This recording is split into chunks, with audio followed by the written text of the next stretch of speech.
Olimpija, ki je na zadnjih tekmah v zelo slabi formi, je tokrat doma gostila Koper, brez številnih nogometašev.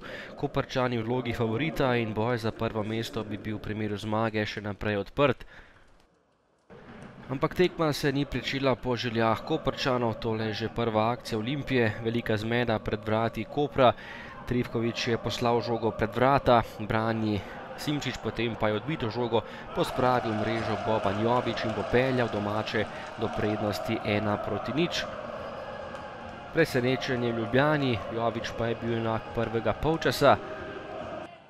Koper dolgo časa ni imel pravih priložnosti, tole pa je že akcija iz drugega polčasa, ko je padel Galešić in Mitrović je prejel le rumeni karton, gostje so zahtevali direktno izključitev. Že naslednja akcija pa za gostujoče nogometaše, žoga pred vrata in na golovi črti je tokrat rešil Zarifović, ostalo je pri tistem izidu iz prvega polčasa.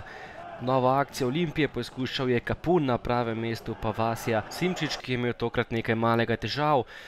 Nato so vendarle tudi Koprčani napadli vrata Olimpije, najprej je streljal Hadžić in izjemna obramba Šelige, ki je tokrat rešil vrata Olimpije, potem še prosti strel za goste, odbita žoga Šelige, Čovilo pa je zgrešil nemogoče in žogo poslal visoko čez gol.